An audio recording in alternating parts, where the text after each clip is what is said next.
Good morning everyone. मैं doctor Jignesh Shah हूँ and मैं यहाँ पे न्यूरोलॉजिस्ट इन केंटकी में कर रहा हूँ as a neurologist. And we also have doctor Mandeep Oberoi. आप अपना इंट्रोडक्शन दे सकते हैं डॉक्टर ओबरॉय जी। जी हाँ, मैं इंटरनल मेडिसिन और इमरजेंसी मेडिसिन से हूँ एंड पिछले ऑलमोस्ट 1 महीने से आप लोगों से हम लोग जुड़े हुए हैं, एफर्ट कर रहे हैं कि आपकी मदद कर सकें इस कोविड पेंडेमिक में। तो लेट अस स्टार्ट एंड एक-एक करके करना and please I request everybody कि जो लोग सुन रहे हैं प्लीज़ खुद को म्यूट कर लें, ताकि हर कोई सुन सके, डिस्टर्बेंस ना आए। ओके जी, फर्स्ट कॉलर जी।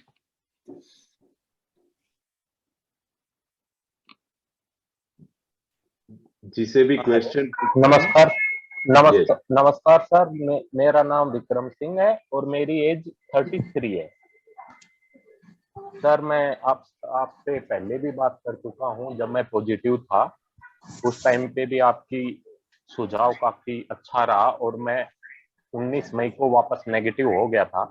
लेकिन सर नेगेटिव होने के बाद में मेरे को हल्का फीवर रहा, तो मैंने डॉक्टर को दिखाया तो डॉक्टर ने मेरे को पैरासीटामोल दिया तो फीवर खत्म हो गया सर।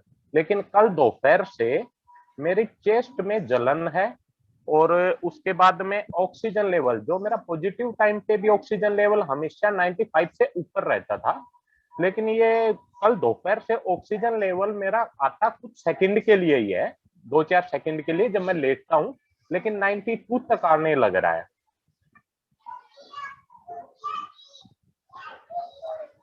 सर।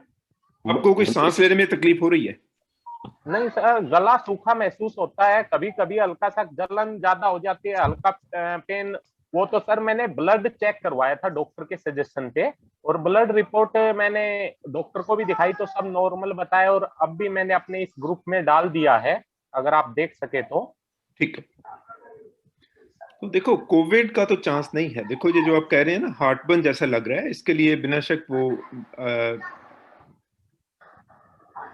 फेमोटिडिन या ओमिप्रेजोल उनमें से कोई भी है, ट्राई करें।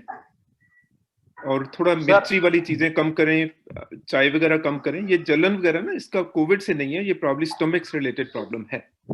अगर फीवर वगैरह रहता है तो एक बात मैं सजेस्ट करूंगा कि टाइफाइड के लिए चेक करवा लें। आजकल टाइफाइड काफी एक्टिव हो रहा है वहां पे।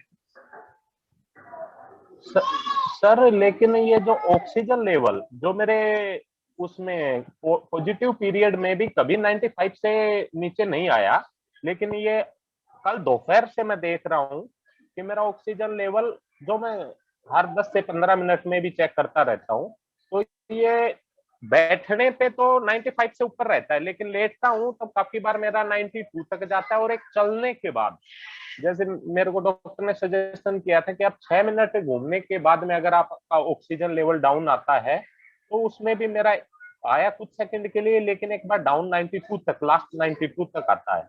सांस लेने में ऐसा कठिनाई महसूस मेरे को नहीं हुई है, लेकिन जैसे कट का सूखना टाइप और यही जलन, तो उसी डर से मैं था, मैं कहीं दोबारा से कोई चेस्ट इन्फेक्शन ना हो गया हो। डॉक्टर से बोला तो वो नॉर्मल बता देते हैं। देखो, ये समझ नहीं आ रही है आपकी मुझे। देखो, पहली बात तो आपको कोई ब्रीदिंग की प्रॉब्लम नहीं है।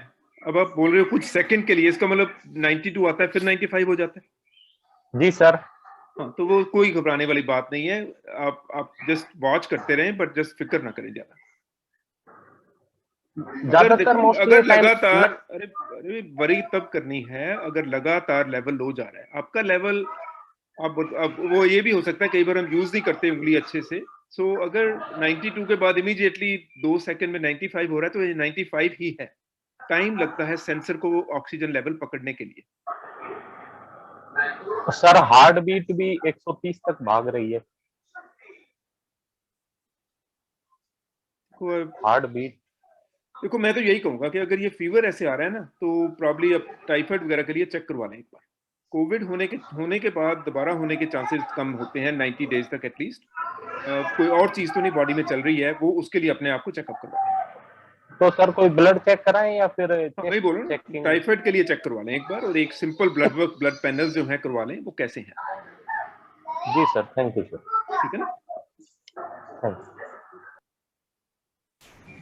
Next good evening sir. Yes Vinay ji. Good evening sir. Good evening sir, मेरा नाम विनय पांडे है, मेरी हाँ। एज 30 है। मैं 26 अप्रैल को पॉजिटिव हुआ था।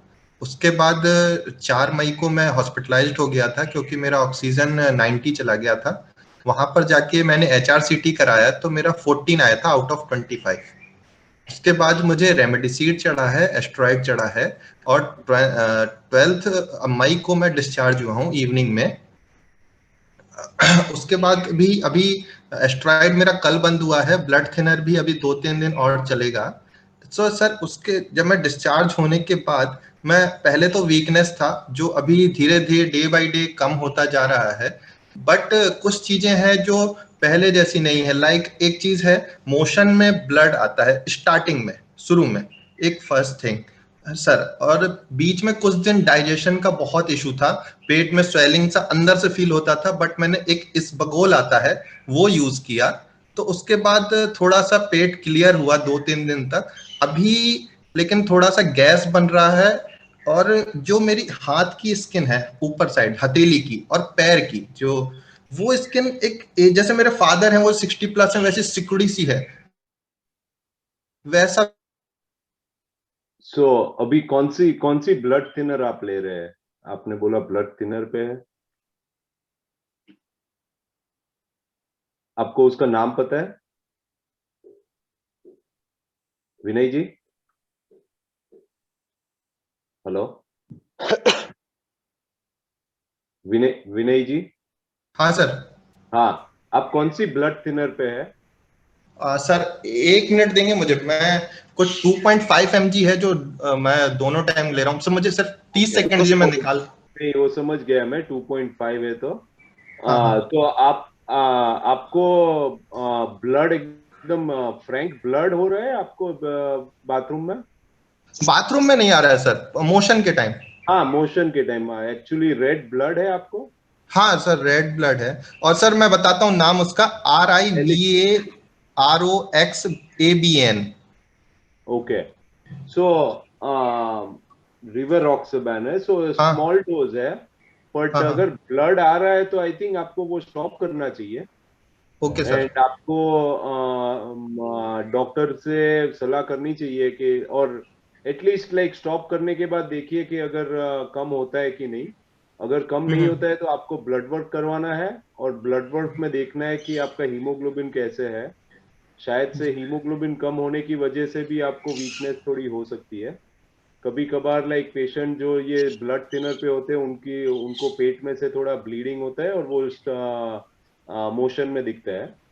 जी। सो आपको वो स्टॉप करना है, और आपको न अभी आपको कोई ब्लड क्लॉट था लाइक ऐसे पैर में या लंग्स में, ऐसा कुछ ब्लड क्लॉट किसी ने डिटेक्ट किया था कि ये सिर्फ प्रिवेंटिव में के लिए दिया था मेडिकेशन सर ये ये? प्रिवेंटिव दिया था कि आपका रेमडेसिविर चल रहा है इसलिए okay, sir.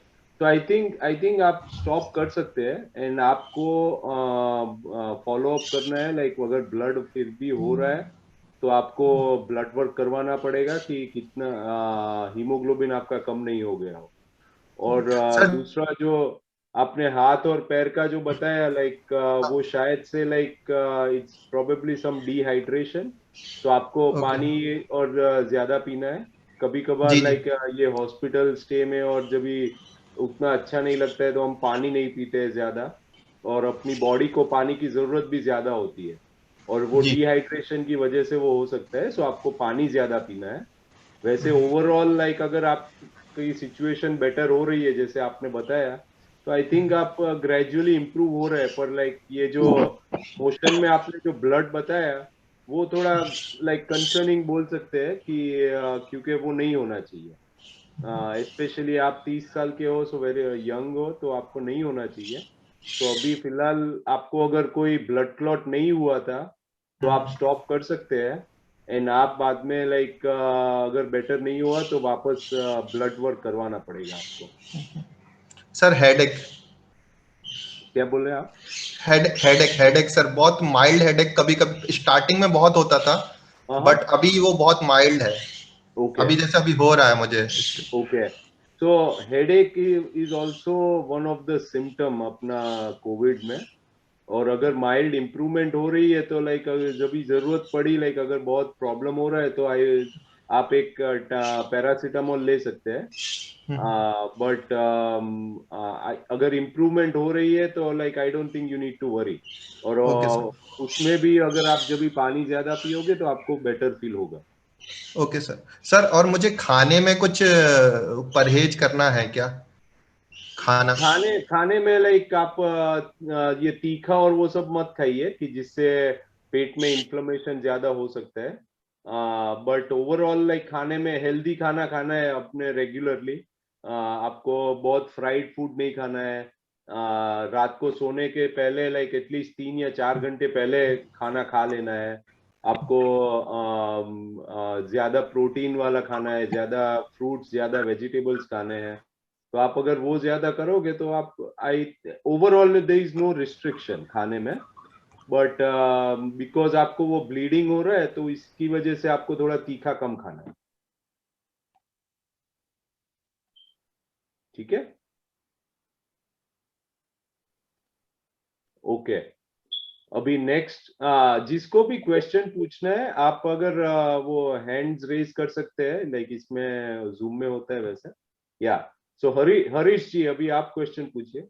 Yes sir, good good good afternoon sir. मैं हरीश है, मेरी एज 30 है। मेरे को पिछले अप्रैल 17 को 5 दिन के लिए बुखार हो गया था।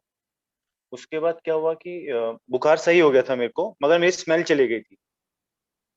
मुझे कोई इफेक्ट नहीं हो रहा था, कुछ नहीं हो रहा था, तो मैंने आपको सेल्फ क्वारंटाइन कर लिया था। उसके बाद क्या हुआ कि 10 दिन के बाद मेरे को दिल हार्ट बीट बढ़ने लग गई थी। नाक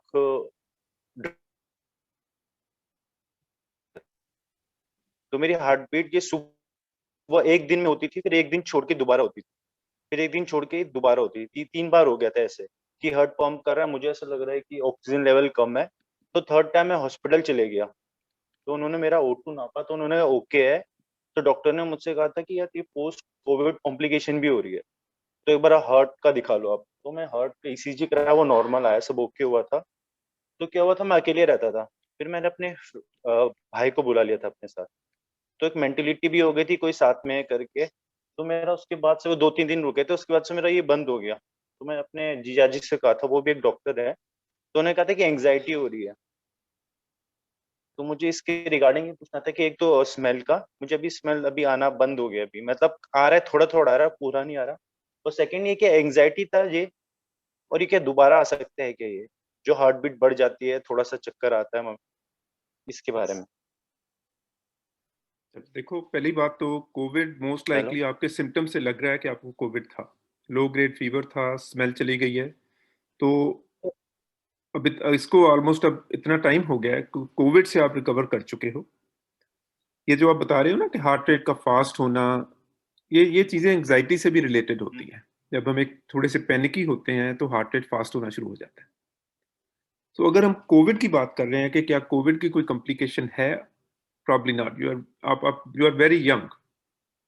ये जो हार्ट और लंग्स की कॉम्प्लिकेशंस आती हैं, ये सीवियर पेशेंट्स में आती हैं जो आईसीयू में एडमिट होते हैं बड़े टाइम के लिए। तो आप इसके लिए पहली चीज तो सोचना बंद कर दें, कोविड हो गया था, ठीक हो गए हो, जस्ट अब नॉर्मल रूटीन पे आ जाओ। अगेन देखो, नंबरों को नहीं देखते हैं, हमेशा अपने सिम्टम्स देखो। क्या मुझे सांस की तकलीफ है, क्या मुझे कोई सिम्टम है? अगर नहीं है तो नहीं फिर सर, घबराने वाली बात ही नहीं है बिल्कुल। स्मेल तो जो क्या है, था, जो नोज का ड्राइनेस है वो कभी कभी हो जाता है दोबारा से, कि हाँ यार, नाक उसमें सूखने लग जाता सिंपल यार, कोई कोकोनट ऑयल कुछ ऐसी चीज लगा लो, कोई बात नहीं। है। हाँ वैसे वो भी मेरे आजकल को गर्मी है वहां पे, तो नाक का कोई हम्म, बात नहीं। स्मेल जो है, स्मेल आने में 4, 6, 8 हफ्ते लग सकते हैं। स्मेल धीरे धीरे आएगी, उसके लिए कोई मेडिसिन नहीं है जो उसको और जल्दी सर ठीक कर देगी।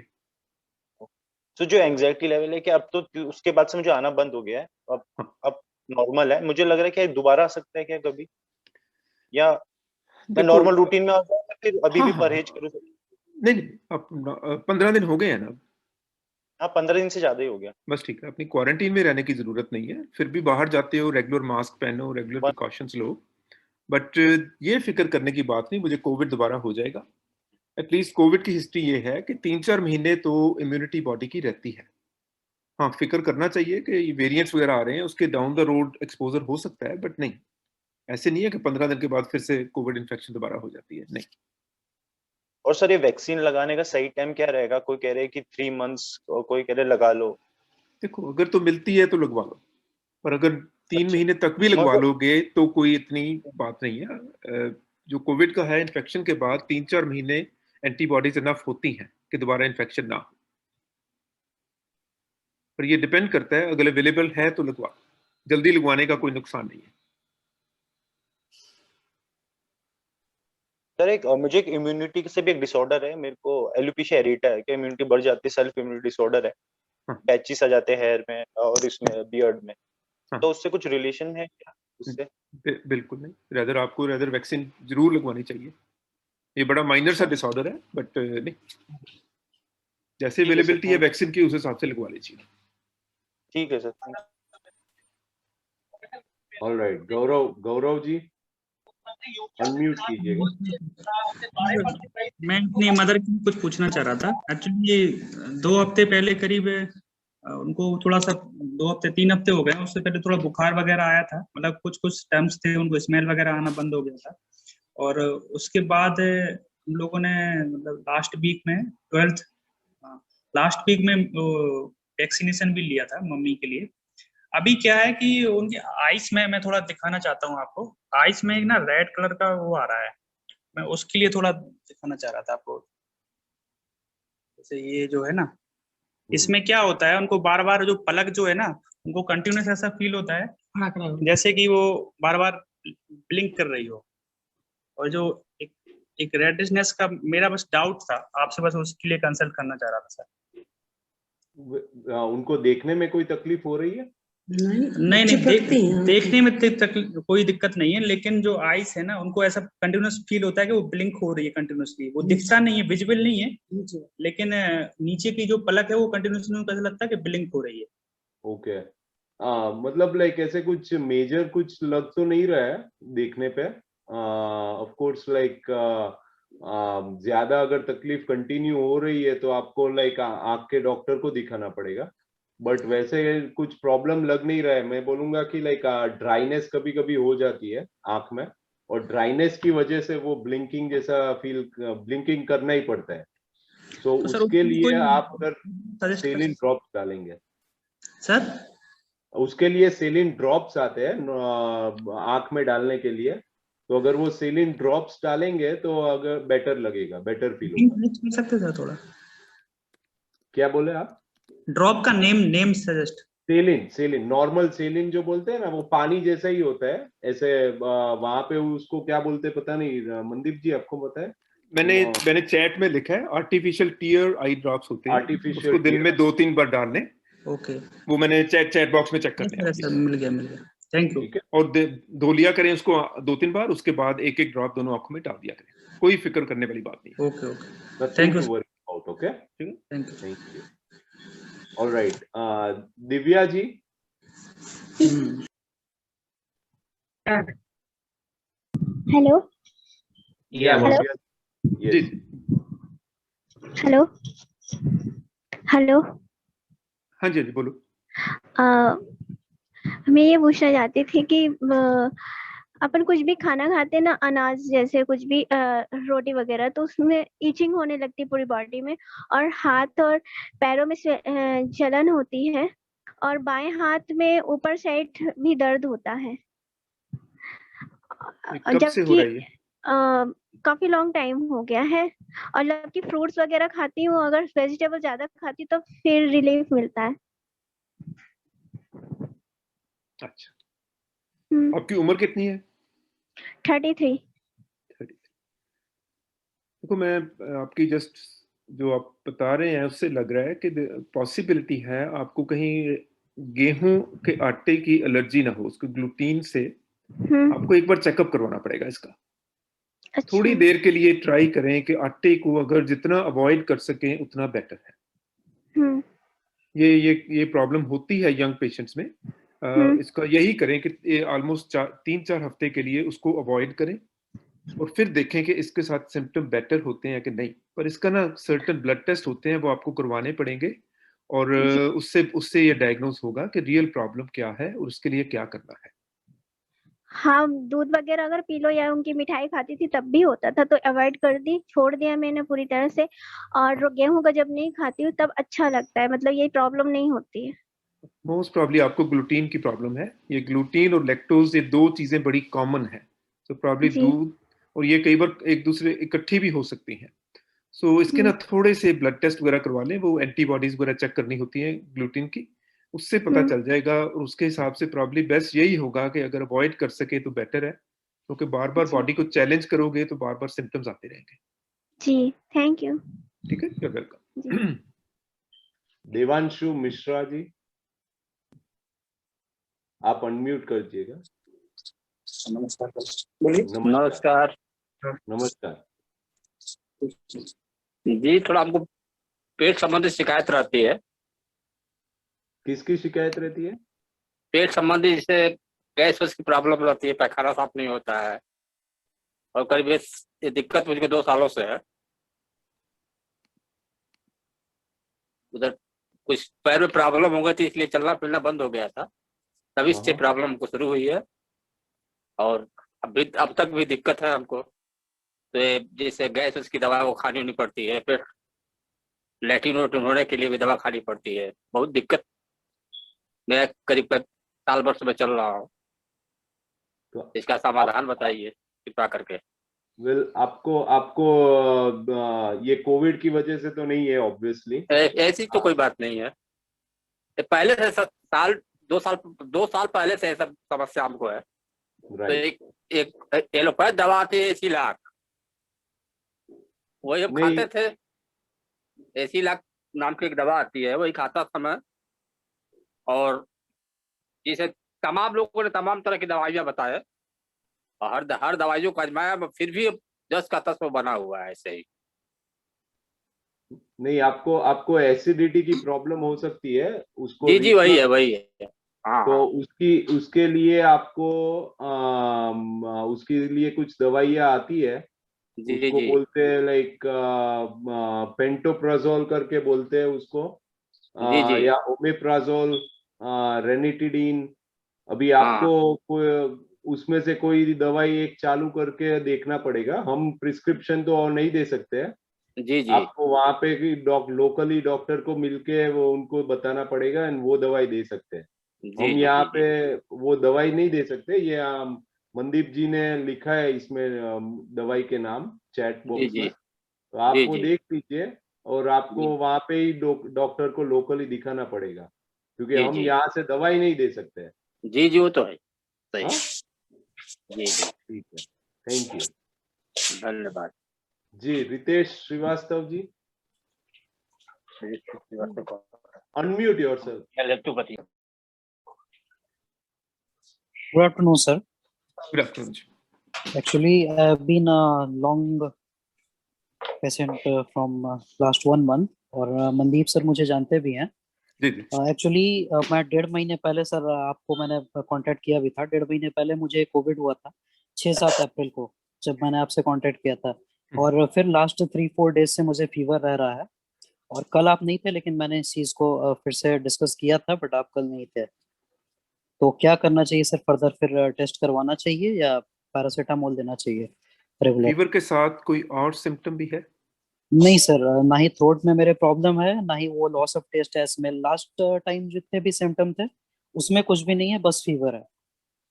कोई एब्डोमिनल पेन, डायरिया?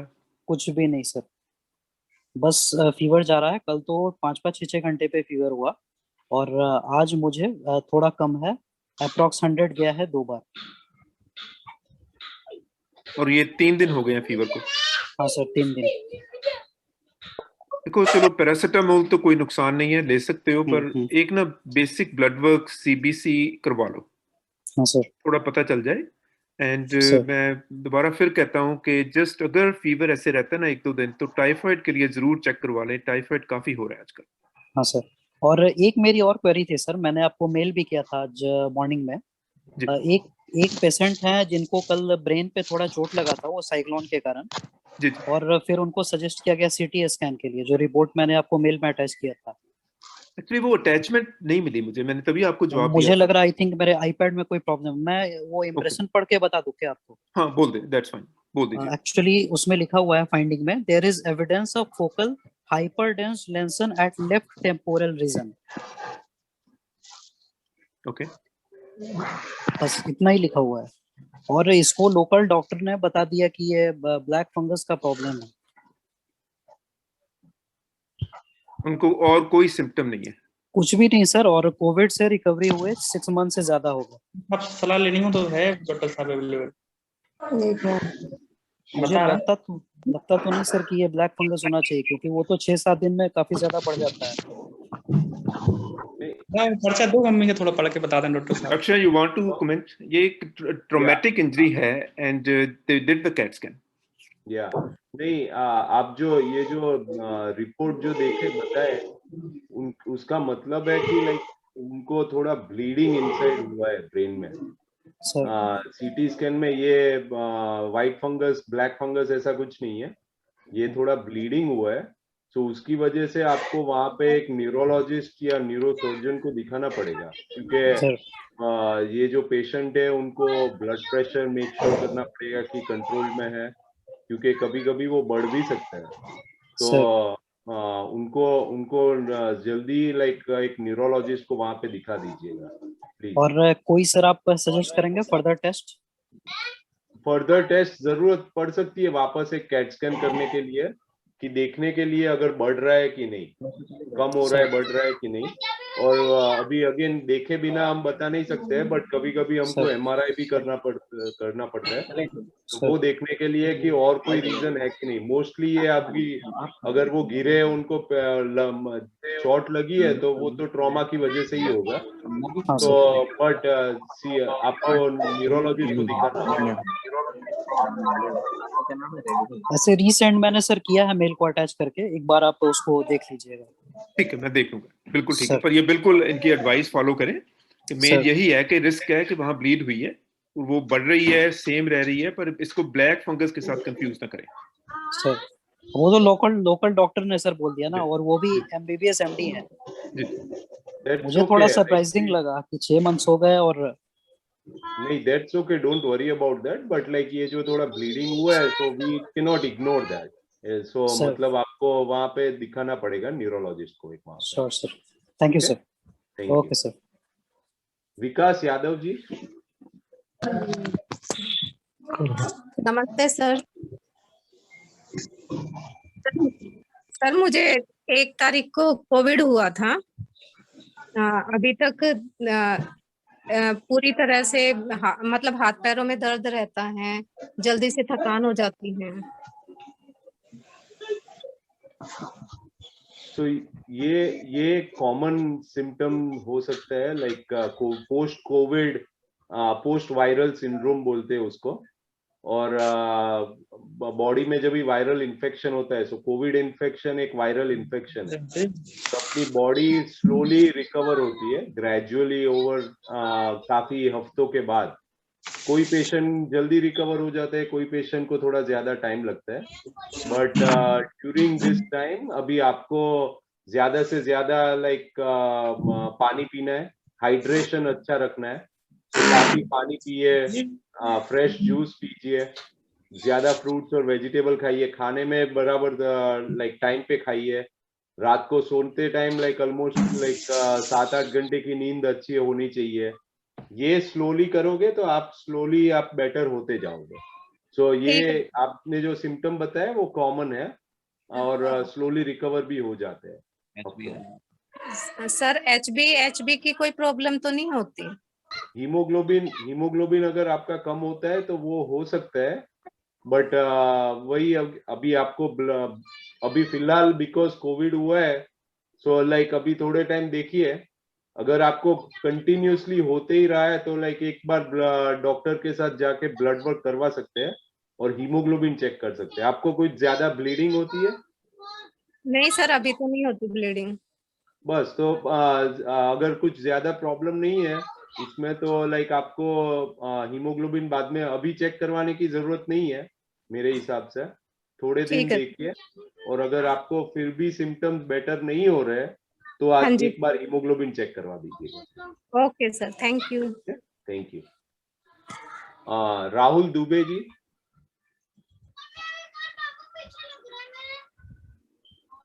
अनम्यूट कीजिएगा आपको।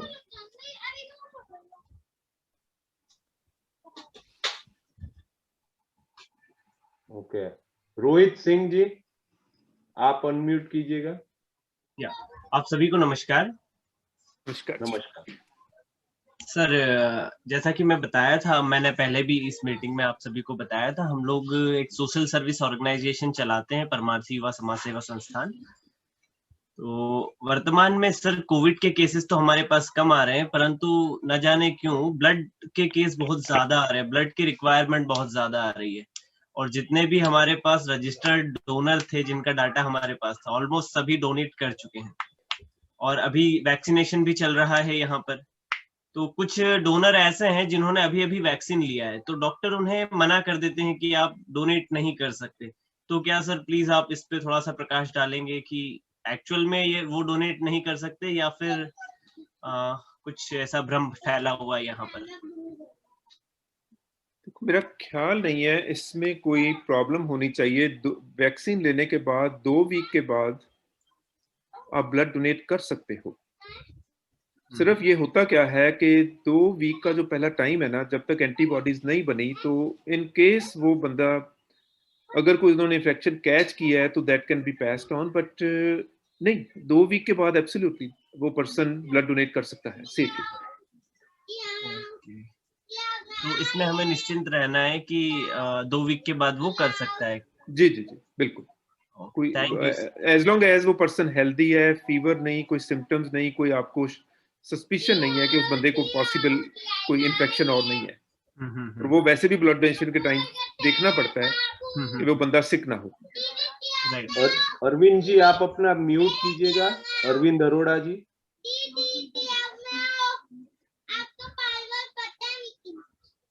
अरविंद अरोड़ा जी।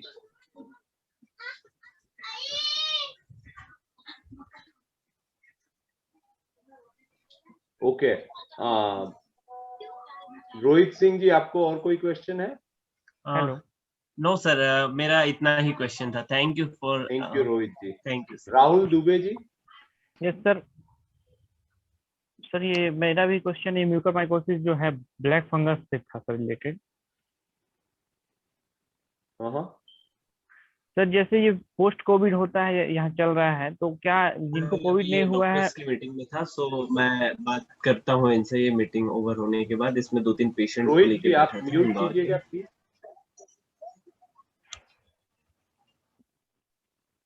हाँ बताइए राहुल जी, सॉरी। सर जैसे जिनको कोविड नहीं हुआ है, उनको भी क्या इससे कोई प्रॉब्लम है? क्या इनको चांसेस है क्या ब्लैक फंगस होने का? क्योंकि अपने घर में या एरिया के आसपास कुछ लोग ऐसे हैं जिनको कोविड नहीं है, फिर भी कुछ छोटा मोटा सिम्टम जैसे नाक से पानी आना और हल्का यहाँ पे सूजन होना, ये सब दिख रहा है। तो क्या इसको मान के चलेंगे? टेस्ट कराते नहीं है सर, ये बहुत बैकवर्ड लोग हैं। तकलीफ हो सकता है, ऐसा नहीं है कि कोविड की वजह से ब्लैक फंगस हो रहा है। कोविड की वजह से लोगों की इम्यूनिटी कम होती है, और इम्यूनिटी कम होने की वजह से ये इन्फेक्शन हो सकता है। या ना, अभी इम्यूनिटी कम दूसरे रीजन से भी हो सकती है, कोई और बीमारी हो तो भी इम्यूनिटी कम हो सकती है, तो उसकी वजह से भी इन्फेक्शन हो सकती है। ओके सर, मतलब जरूरी नहीं है कि कोविड हो तभी ब्लैक फंगस? नहीं नहीं, कभी कोविड की वजह से ये बढ़ गया है, बट कोविड की वजह से इम्यूनिटी कम होने की वजह से लोगों को ये ज्यादा हो रहा है अभी। Thank you. ऑलराइट, गौरव गौर जी, आपको और एक क्वेश्चन है, आप म्यूट कर अनम्यूट कीजिएगा। सर मेरी ताई जी हैं, अभी उनको कुछ दिन पहले वीकनेस के चक्कर में एडमिट कराया था, तो कुछ टैबलेट्स हम लोग दे रहे थे अभी, पिरेडमेट और CBM 625, ये सब एक्चुअली एक स्टेरॉइड भी है, वो भी दिया जा रहा था। घर पे डॉक्टर ने सजेस्ट किया था 5-6 दिन तक, आप 7 दिन तक कंटिन्यू करो। उसके बाद नेक्स्ट 7 डेज फिर से कंटिन्यू किया, लेकिन अभी भी उनको क्या है, टेस्ट ये कुछ भी नहीं है। मतलब जो चाहे सब्जी लो, चाहे दाल लो, चाहे कुछ भी लो, उनको इक्वली होता है, उसमें कोई डिफरेंस नहीं है। तो कुछ सजेस्ट कर सकते हैं सर, या उनको कंटिन्यू करें या फिर क्या करें? उनको कोई और सिम्टम है? फीवर, खांसी, सांस फूलना? नहीं, फीवर, खांसी, ये सब वगैरह तो अभी नहीं। अभी तो वो सब चीजें खत्म हो गई हैं। और देखो, पहला काम करो, ये सारी दवाइयां बंद करो। बंद कर दिया सर अभी। हाँ, इनको ठीक ठाक खिलाना शुरू करो। जो टेस्ट और स्मेल जो है, इसको 4-6 हफ्ते लग जाते हैं। देखो, यही एक रीजन ब्लैक फंगस का इंडिया में ज्यादा हो रहा है। स्टीरॉइड्स बहुत ज्यादा यूज हो रहे हैं, जिसको जरूरत नहीं है, हर कोई स्टीरॉइड ले रहा है, और उसके कारण ब्लैक फंगस का रिस्क जो है बहुत बढ़ता है। इसलिए मैं पहले दिन से आप लोगों को सजेस्ट कर रहा हूं कि अगर जरूरत नहीं है, स्टीरॉइड, एंटीबायोटिक्स, ये चीजें ना लीजिए। इसका कोई रोल नहीं है कोविड में। ओके। सिर्फ स्टीरॉइड की जरूरत पड़ती है जो लोग एडमिट हो जाते हैं, जिनको सांस की प्रॉब्लम आती है, उनको जरूरत है। अदरवाइज नॉर्मल किया था 4 डेज के लिए, उसके बाद जब डॉक्टर ने हाँ, चलो बस आप फिलहाल दवाइयां सब बंद कर दीजिए। टेस्ट जो है कोई बात नहीं, 2-4 हफ्ते लग भी जाएंगे तो कोई बात नहीं है, फिक्र और कुछ नहीं करना। उनको नॉर्मल खाना खिलाना शुरू करें, पानी वानी पिलाएं। और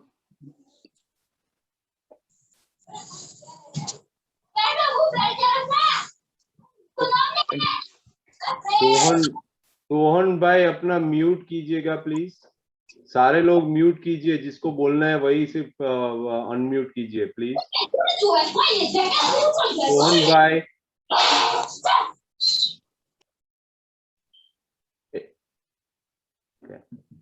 अभी और किसी को कोई क्वेश्चन है? विकास यादव, आपने हाथ वापस फिर से ऊपर किया है। मेरा सवाल सर वैक्सीनेशन को लेके है। पिछले 2-4 दिनों में फ्रेंड सर्कल में कुछ इस तरह से बातचीत हुई है कि कुछ लोगों ने वैक्सीनेशन ली और उसके 2-3 दिन बाद वो कोलैप्स कर गए हैं। तो कुछ इसमें एप्रीहेंशंस हैं या है कुछ प्रिकॉशंस लेने हैं वैक्सीनेशन लेने से पहले? मोस्टली तो वैक्सीनेशन से कुछ ऐसी तकलीफ नहीं होती है। कोलैप्स हो गया होना कॉमन नहीं है। कोलैप्स होने की वजह हो सकती है ब्लड प्रेशर कम हो, डिहाइड्रेशन की वजह से ब्लड प्रेशर कम हो, और कोई वजह से हार्ट रेट चेंज होना या ऐसा कुछ होने से कोलैप्स हो सकते हैं। अभी कोलैप्स का मतलब भी क्या एग्जैक्टली वो अभी पता नहीं, बट वैक्सीनेशन की वजह से ऐसा होना बहुत बहुत बहुत ही रेयर है। अगर होगा तो तुरंत हो जाना चाहिए। गांव में तो बहुत ज्यादा चल रही है ये बात कि वैक्सीनेशन लगवाने के बाद जो है वो बंदे हो रहे हैं। तो उत्तराखंड में मेरे 2-4 फ्रेंड से बात हो रही थी, तो पूरा गांव का गांव वैक्सीनेशन नहीं करवा रहा है इस बात को लेके। नहीं, ये तकलीफ है क्योंकि अननेसेसरी ये रूमर्स फैल जाते हैं। किसी ने बता दिया ऐसा और बाद में स्प्रेड आउट हो जाते हैं एंड लोग वैक्सीन नहीं लेते। ये प्रॉब्लम है, और होपफुली आप अपने फ्रेंड्स को समझा सके कि वैक्सीन की वजह से ये नहीं हो रहा है, और वैक्सीन लेना बहुत बहुत ही जरूरत है, because vaccine is the only answer. यहाँ पे कोविड केसेस कम होंगे वैक्सीन लेने की वजह से ही। सो होपफुली सारे लोग वैक्सीन ले, उनका जब टर्न आए तभी वो बहुत ही जरूरी है। सर किसी चीज का ध्यान रखना है कि बीपी, शुगर या कुछ और बीमारी वो हमारे पैरामीटर नॉर्मल हो तभी लेने हैं, या हम ले सकते हैं? मतलब कि अगर इस चीज की भी प्रॉब्लम है तो नहीं, वैक्सीन का टर्न आए तो आप वैक्सीन ले सकते हैं, सिवाय कि आपको तभी कोई इन्फेक्शन ना हो, तभी आपको फीवर या ऐसा कुछ नहीं होना चाहिए। बट बाकी वैक्सीन लेने से कोई तकलीफ नहीं होनी चाहिए। ठीक है सर, ओके, थैंक यू। सुशील धारनिया जी। हाँ नमस्ते सर। नमस्ते। नमस्ते जी। सर मैंने RT-PCR करवाया था 27 अप्रैल को, ठीक है सर। कुछ प्रॉब्लम तो बताया था कि डॉक्टर जायद बात करेंगे ना। हाँ, उसकी रिपोर्ट नेगेटिव आई थी सर, ठीक है। और मेरे जो लक्षण वो कोविड के थे, वैक्सीन की दोनों डोज लग चुकी थी। तो अब क्या है सर, 10 तारीख के बाद हर 2-3 दिन बाद मामूली सर दर्द होता है शाम के वक्त। इसका क्या कारण है सर? और कोई बुखार नहीं और कोई सिम्टम नहीं? हाँ, और कुछ नहीं, मामूली हल्का सर दर्द होता है शाम के वक्त और दूसरे-तीसरे दिन के बाद। अच्छा, देखो थोड़ा अगर बिल्कुल थोड़ा सा सर दर्द है, पैरासिटामोल लेनी है, ले लीजिए। बुखार नहीं है, वो अच्छा साइन है आपका। तो पर अगर ये सर दर्द ऐसे चलती है ना 1-2 हफ्ते, तो चलो वॉच कर लो। पर अगर बढ़ती है तो एक बार वहां डॉक्टर से चेकअप जरूर करवा लो, कोई और चीज ना हो। 2 डोजेज आपको लग चुकी हैं, चांसेस आपके बहुत कम होने चाहिए कि कोविड इन्फेक्शन होने के।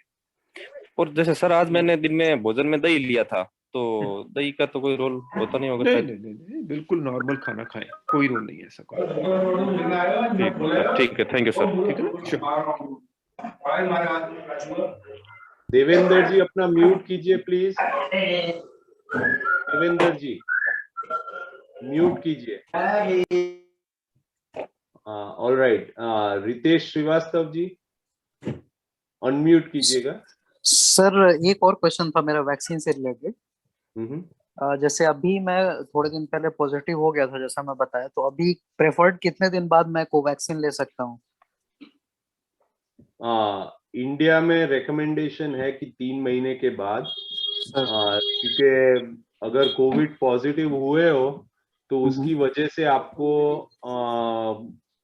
नेचुरली आपको इम्यूनिटी बिल्ड हुई है, तो आप थोड़े 3 महीने तक लाइक यूजुअली सेफ हो, बट उसके बाद अगर आपको टर्न मिलता है तो आप ले सकते हैं। उसके पहले भी अगर टर्न मिलता है तो ले सकते हैं, बट लाइक 3 महीने के लिए लाइक दैट्स द रिकमेंडेशन कि 3 महीने तक नहीं लेनी है, क्योंकि आप नेचुरली इम्यूनाइज्ड हो तभी 3 महीने। और दोनों के बीच में सर गैप कितना रखना होगा फर्स्ट एंड सेकंड डोज में? आइडियली 3 या 4 हफ्ते का ब्रेक होता है। वैसे रिसर्च ट्रायल वैसे किए हैं, कोई वैक्सीन में 3 हफ्ता, कोई वैक्सीन में 4 हफ्ता, बट रिसोर्सेस की वजह से लाइक कभी कभार थोड़े ज्यादा टाइम लगते हैं, देने में टाइम लगता है कि नहीं मिल सकता है because of resources. Ideally like research में लाइक वो लोग ने 4 हफ्ते तक का टाइम रखा था 2 वैक्सीन के बीच। Okay sir, thank you sir, thank you. Swaraj Singh Rawat ji. Good morning sir. Good morning Mandeep sir. Good morning.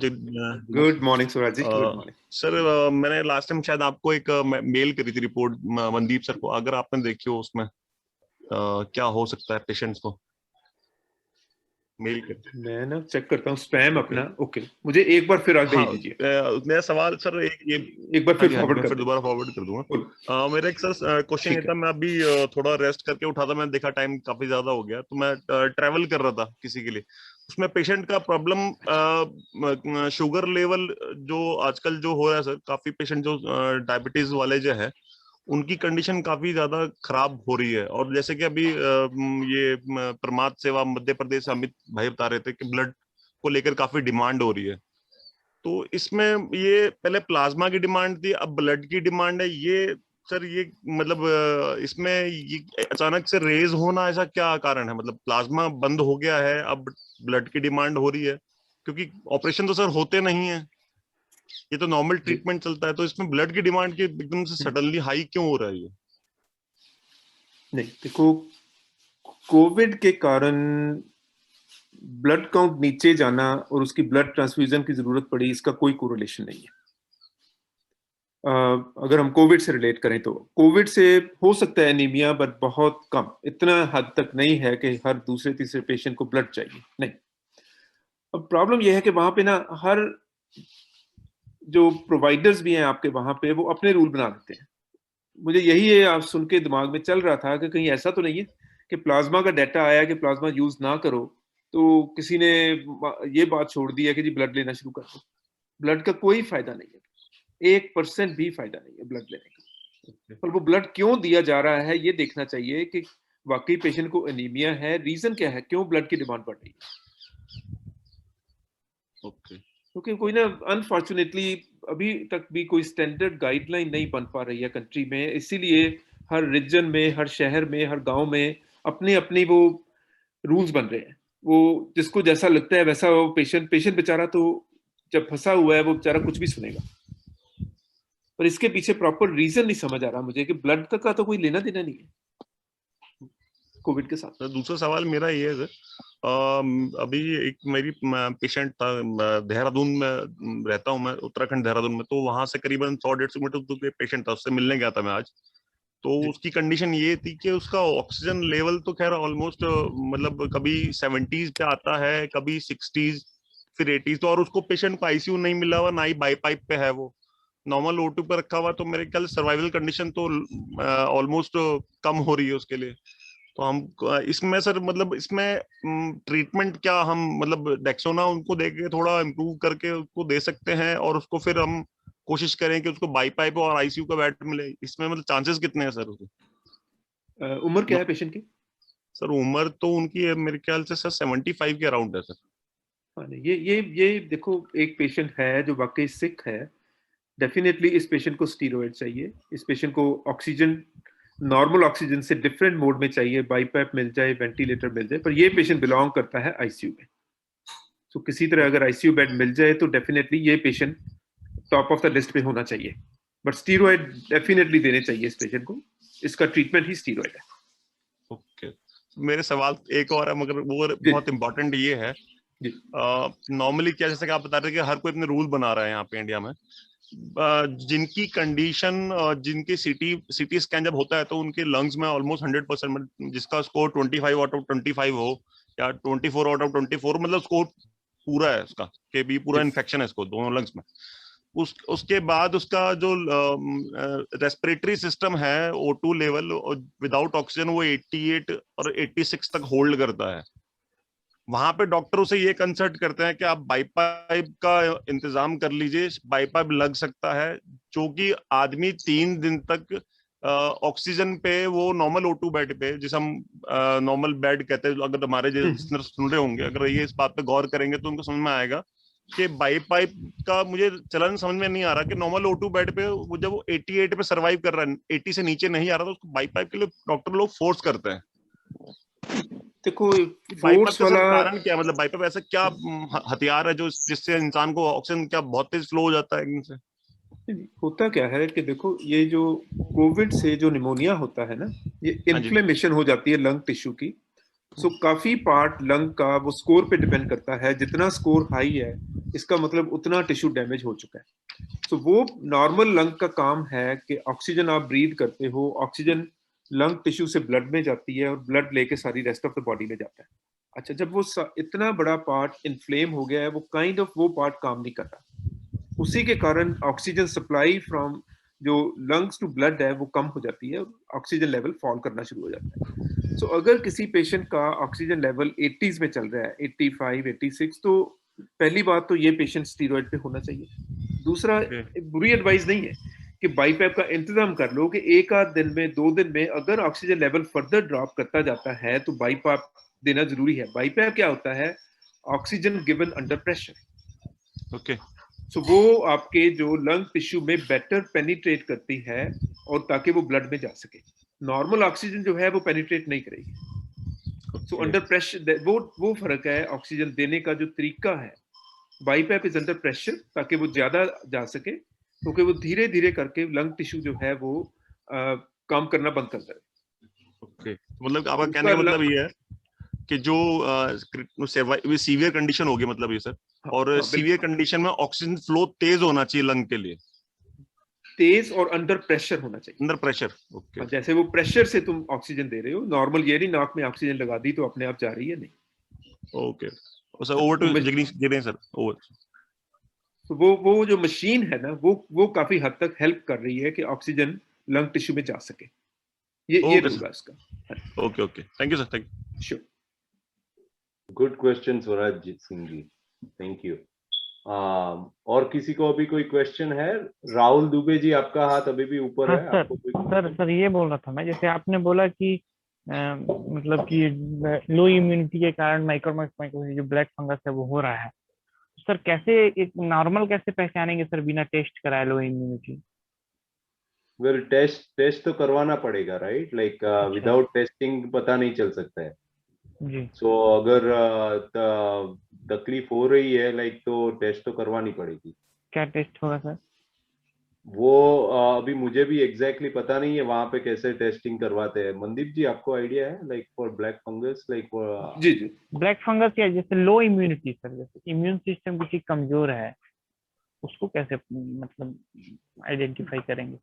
Well, immunity तो कम, या सॉरी, इम्यूनिटी कम तो लाइक अगर डायबिटीज किसी को है तो उनको भी, उनकी इम्यूनिटी भी कम हो सकती है। अनकंट्रोल ब्लड प्रेशर है, अगर कोई दवाई पे है लाइक स्टेरॉइड्स या ऐसा कुछ दवाई पे है, उससे इम्यूनिटी कम हो सकती है। सो मल्टीपल रीजंस होते हैं इम्यूनिटी कम होने के। जैसे इन्फेक्शन अगर बॉडी में है तो भी इम्यूनिटी कम हो जाती है।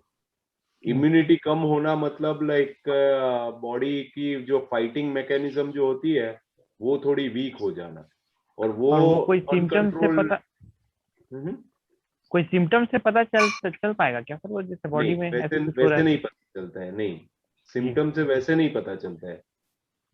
ओवरऑल लाइक अगर ये आप जो क्वेश्चन पूछ रहे हैं वो बहुत ब्रॉड क्वेश्चन है, ऐसे उसमें पूरी इम्यूनिटी पे बुक्स लिखी होती है, तो उसका आंसर हम ऐसे नहीं दे सकते, राइट, क्योंकि every patient can be different.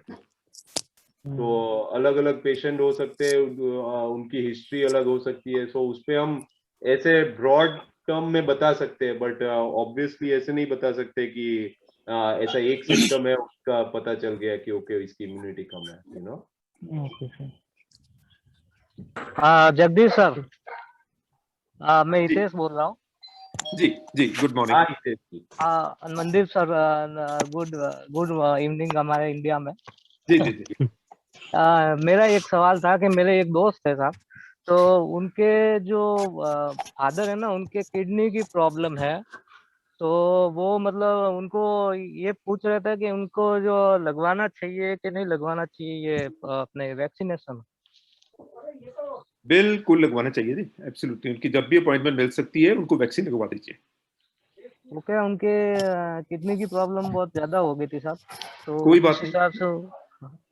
और एक मेरे जो मैं रोज जुड़ता हूँ साहब, और मेरे जो भाई है सब, मासी के लड़के, वो मासी जी, सगे मासी जी के लड़के, वो लाइव है, देवेंद्र वैष्णव जयपुर से लाइव है, तो मैं चाहता हूँ कि वो एक मिनट वो बात कर ले आपसे। श्योर कर। देवेंद्र। हाँ हेलो हेलो हेलो। हाँ जी देवेंद्र जी। सर जगदीश सर, मैं सर आपसे ये पूछना चाह रहा था कि अभी मेरी मदर को थायराइड और उसकी प्रॉब्लम है बहुत ज़्यादा, और उनको अभी धीरे धीरे रात के टाइम के ऊपर उनको हल्का हल्का बुखार सा आता है, फीवर सा आता है सर उनको रोज नाइट में। और उनको मैं जांच वाच मैंने सब कुछ करवा रही है, उनका रिपोर्ट सब नॉर्मल है, पर सर रोज रात को फीवर आता है, कमजोरी महसूस होती है, बाकी जैसे ही मॉर्निंग होती है वैसे सब कुछ नॉर्मल हो जाता है। तो सर उनका वैक्सीन, एक वैक्सीन तो मैंने लगा दी, अब दूसरे वैक्सीन मेरे को डर लग रहा है कि मैं लगवाऊं कि नहीं लगवाऊं, कि मैं क्या करूं। ये सिम्टम्स कभी चालू हुए उनको? सर उनको ये सिम्टम हो गए हैं साल भर से, पर एग्जैक्टली डॉक्टर कुछ बता नहीं पा रहे। उनको और कोई सिम्टम्स है? उनका वजन कम होना? नहीं सर, और कोई नहीं सर, कोई तकलीफ नहीं है खाने पीने में, पर एवरी नाइट साल भर हो गया सर, 1 ईयर हो गया है, उनको फीवर आता ही आता है रोज नाइट में। उनकी एज क्या है? एज सर उनकी एज है अभी 53।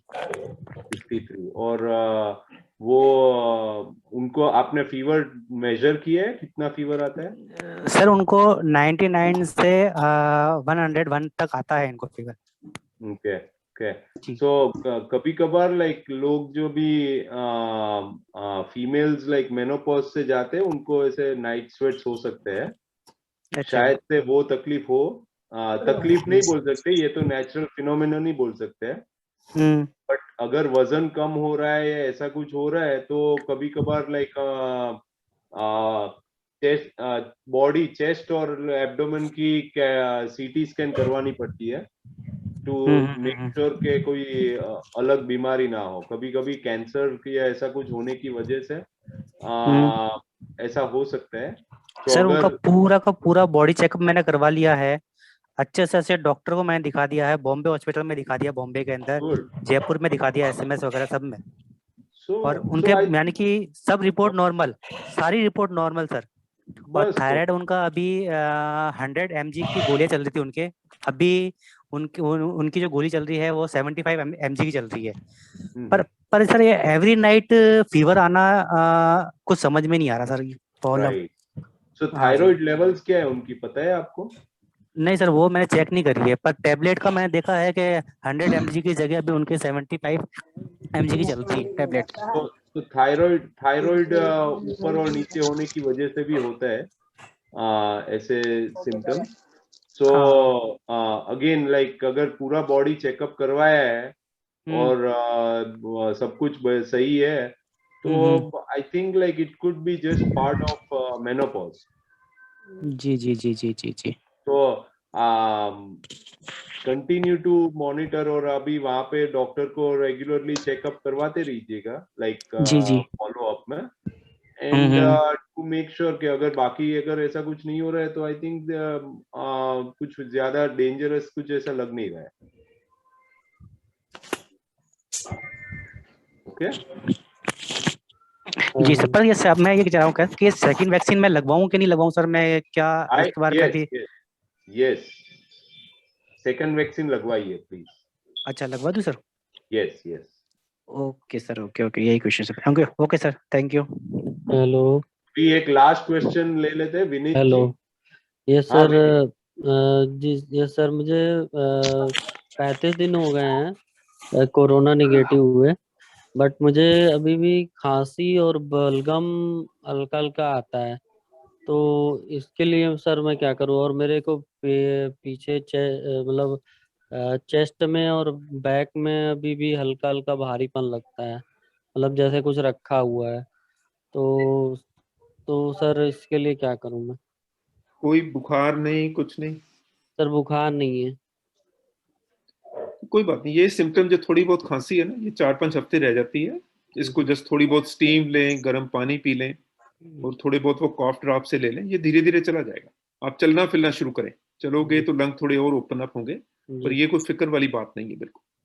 इसको टाइम दीजिए, ये चला जाएगा। Okay sir, thank you sir. ठीक है, श्योर। और एक क्वेश्चन ले लेते हैं। प्रभाकर जी, आपको कोई क्वेश्चन है? हाँ जी, मनदीप सर नमस्कार। सर मेरी मम्मी का एज 63 हो रहा है और उनको 15 दिन पहले कोरोना हो गया था। हालांकि वो 15 दिन पहले कोरोना से ठीक होके आ गई हैं हॉस्पिटल से, और उनको डायबिटीज भी है, ब्लड प्रेशर भी है और थायराइड भी है, और उनका अभी प्रॉब्लम क्या हो रहा है, वीकनेस उनका खत्म नहीं हो रहा, काफी खिलाने के बाद भी वीकनेस कंटिन्यू रह ही रहा है सर। तो उसके लिए कुछ बताते हैं ना, कुछ क्या करें? और सर बीच बीच में उनका लूज मोशन का प्रॉब्लम अभी भी हो रहा है सर, बीच बीच में। कोई बात नहीं, देखो 2 हफ्ते हुए हैं, इसको टाइम दीजिए, इनको थोड़ा थोड़ा चलाना शुरू करें। डाइट आप दे रहे हैं बिल्कुल ठीक है, पानी खूब पिए, पर इसको टाइम लग जाता है इस चीज को। इनको और भी कंडीशंस हैं, इनको 2-3 और हफ्ते लग सकते हैं नॉर्मल होने में। तो थोड़ा सा टाइम ही दीजिए और कुछ ना कीजिए, कोई एक्स्ट्रा दवाइयां ना दीजिए, इनकी शुगर कंट्रोल कीजिए और इनको खाने पीने पे ध्यान दें। और सर लूज मोशन के लिए कोई मेडिसिन वगैरह कुछ एक्स्ट्रा कुछ ऐसा? बहुत ज्यादा दिन में कितनी बार जाना पड़ता है इनको? कितना दिन में कितना बार जाता है? हो जाता है 4-5 ये 4 से 5 बार बता रही हैं हो जाता है। अच्छा, अगर वो ज्यादा हो रहा है ना तो एक बार स्टूल्स चेक करवा लें, क्योंकि एंटीबायोटिक्स वगैरह मिले होंगे, उससे कई बार एक कंडीशन होती है सी डिफ, वो हो जाती है। जी सर, जी सर। एक तो इनको तली चीजें थोड़ी कम कर लें, थोड़ा बहुत दही वगैरह दें। अगर लूज मोशन कंटिन्यू करते हैं ना तो एक बार स्टूल का एग्जामिनेशन करवा लें। ठीक है सर, ठीक है sir. Okay sir, thank you sir. You are welcome. Sir Jignesh sir, एक क्वेश्चन और था। ओके, तो ये लास्ट क्वेश्चन होगा प्लीज, लाइक अभी 9 बज गए, सो यहाँ पे सर एक मेरा छोटा सा क्वेश्चन था। ओके, जय, हेलो पूछिए विनीत जी। सर मैं ये पूछना चाह रहा था कि जैसे मेरे को अभी चेस्ट में हल्का हल्का भारीपन लग रहा है, लेकिन चेस्ट के जस्ट जैसे सीना होता है, सीने के जस्ट पीछे बैक साइड में वहां पे बहुत ज्यादा भारीपन लग रहा है, मतलब जैसे लगता है किसी ने पत्थर रखा हुआ है वहां पे। तो वो सर वो समझ में नहीं आता, वो काफी दिन से ही है, मतलब जब से कोरोना है तब से मेरे को वो लग रहा है, मतलब कुछ रखा हुआ है जैसे लग रहा है वहां पे। जैसे अभी मनदीप जी ने आपको बताया, लाइक आप धीरे धीरे एक्टिविटी चालू कीजिए एंड धीरे धीरे वो बेटर हो जाएगा। आप लाइक ब्रीदिंग एक्सरसाइज कीजिए और अभी अगर आपको बहुत ही ज्यादा कंसर्न है तो आप वहाँ पे लोकली डॉक्टर को दिखा के एक चेस्ट एक्सरे और ईसीजी इलेक्ट्रोकार्डियोग्राम करवा दीजिएगा without like those some like ज्यादा वर्कअप करने होने विदाउट दैट हम लोग आपको बता नहीं सकते कि और कुछ हो या नहीं। सो अगर यूजुअली लाइक ये वैसे स्लोली रिकवर होता है तो आप अगर कंटिन्यूअसली आपको अगर बहुत ही तकलीफ हो रही है तो वहां पे आपको डॉक्टर को दिखाना बहुत ही जरूरी है। जी सर, एक क्वेश्चन और था जी सर, जिंक मैं अभी ले रहा था तो मैंने अभी पेपर में पढ़ा था तो जिंक से ब्लैक फंगस बढ़ रहा है, तो क्या जिंक लेना सही होगा अभी? नहीं, अभी जरूरत नहीं है जिंक की, राइट? लाइक जिंक लेने से ऐसा पता नहीं है कि उससे कुछ मेजर बेनिफिट हो या नहीं, बेटर है कि ना लेगा। ओके सर, ठीक है sir, thank you sir. Nitesh, last question है। हाँ जी, आप sir one more, just I will take 2 minutes. Sir अभी मेरा एसएमएस आया है और करंट जो मेरा टेस्ट है वो नेगेटिव भी है कोरोना का, so do you suggest I should go for Widal test? हाँ बिल्कुल करवा लीजिए, क्योंकि ना फीवर होने का रीजन हमें पता करना चाहिए। और मेडिकेशन अगर आप कोई सजेस्ट करें? एक बार विडाल करवा लीजिए पहले और उसके हिसाब से फिर मेडिसिन देखते हैं। ठीक है जी, thank you everyone. Thank you sir, thank you. चलो thanks a lot, thank you sir. एक बार सर मेल चेक कर लीजिएगा। हाँ I will definitely. Okay, thank you very much sir, thanks a lot. Thank you.